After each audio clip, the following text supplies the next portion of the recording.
السلام علیکم ورحمۃ اللہ وبرکاتہ۔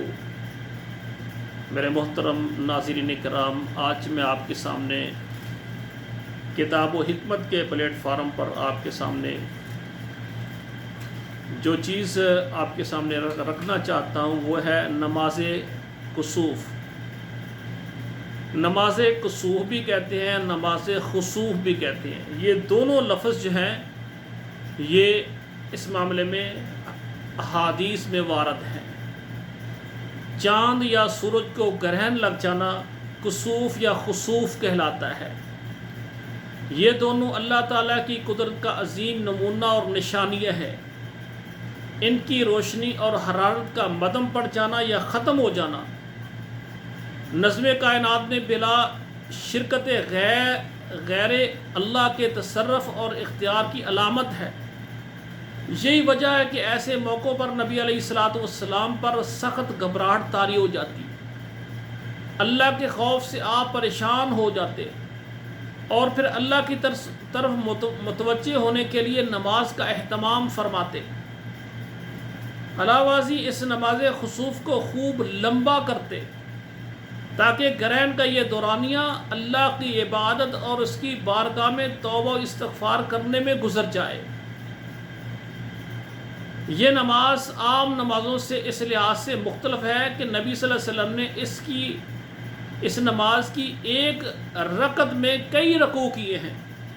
عام ہم نماز پڑھتے ہیں تو رکعت کے اندر ایک رکوع ہے، 2 سجدے ہیں، لیکن جو نماز خسوف ہے یا نماز کسوف ہے اس میں کئی رکوع نبی علیہ الصلوۃ والسلام نے کیے، 2 رکوع بھی ثابت ہیں۔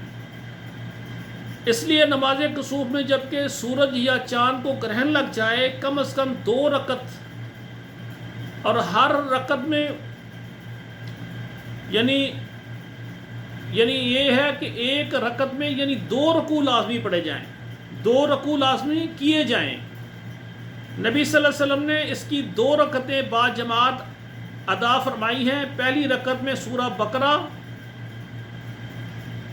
بقرہ کے برابر تلاوت فرمائی، یعنی اتنا لمبا قیام، لمبا قیام فرمایا، پھر رکوع کیا، رکوع سے کھڑے ہو کر پھر تلاوت شروع کی، اور پھر حسب سابق لمبا رکوع کیا، یعنی ان میں رکوع بھی لمبے کرنے ہیں، قیام بھی لمبے کرنے ہیں۔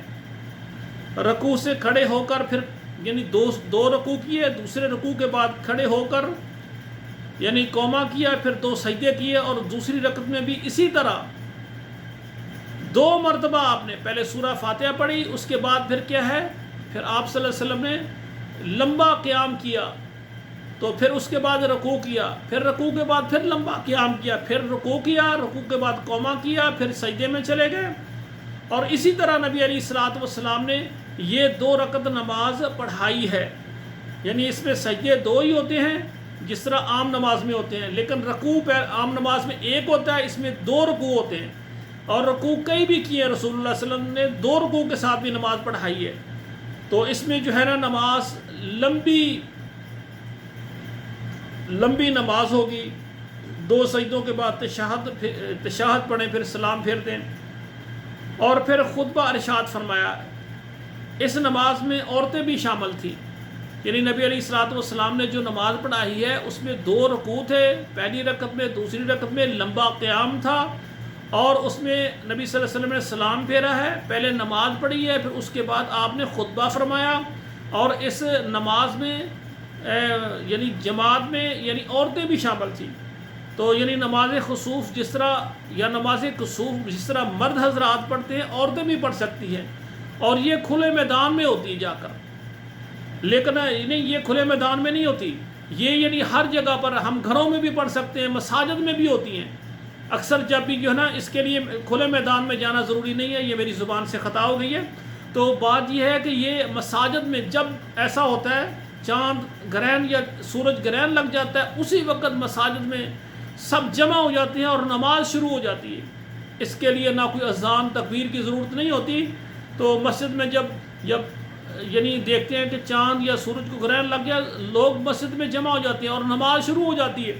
آپ دیکھیں نبی علیہ الصلوۃ والسلام نے پہلے سورہ بقرہ جتنا قیام کیا، پھر رکوع کیا، پھر اتنا ہی سورہ بقرہ جتنا قیام کیا، پھر رکوع کیا۔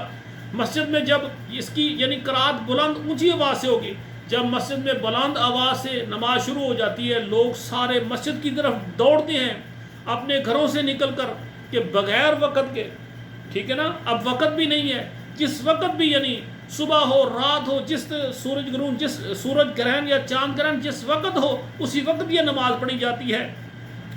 تو میرے بھائیوں، یہ اصل طریقہ کار یہ ہے استغفار کا، یا اللہ اگر یہ سورج اور چاند یہ ختم بے نور ہو جائے تو قیامت آ جائے گی، یہ دنیا فانی، یہ دنیا ختم ہو جائے گی۔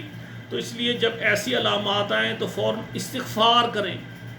یہ نماز پڑھنا یہ استغفار ہے، سب سے اچھا طریقہ نماز ہے، نماز پڑھنا۔ تو نبی علیہ الصلوۃ والسلام نے نماز پڑھی ہے اور نماز کے بعد خطبہ دیا ہے۔ تو میرے بھائیوں، یہ سورج گرہن اور چاند گرہن جو ہے یہ کسی کی مرنے اور پیدا ہونے کی وجہ سے نہیں ہوتا، یہ اللہ کی نشانی ہے۔ نبی علیہ الصلوۃ والسلام کے دور میں آپ کا بیٹا ابراہیم جب فوت ہوا نا، اسی دن جو ہے نا یہ چاند گرہن یا سورج گرہن ان میں سے کوئی ایک ہو گیا۔ تو لوگوں نے یہ سمجھا کہ آپ کا بیٹا یعنی فوت ہوا، اس وجہ سے صدمے سے یہ معاملہ ہو گیا ہے۔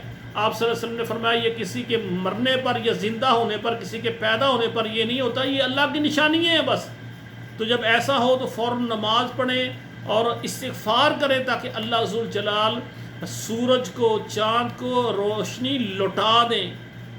آخر میں دعا کرتا ہوں، استغفر اللہ الذی لا الہ الا هو الحی القیوم واتوب الیہ۔ اللہ ذوالجلال ہمیں صغیرہ کبیرہ گناہ معاف فرمائے اور ہمیں لیل و نہار سنت کے مطابق گزارنے کی اللہ توفیق عطا فرمائے۔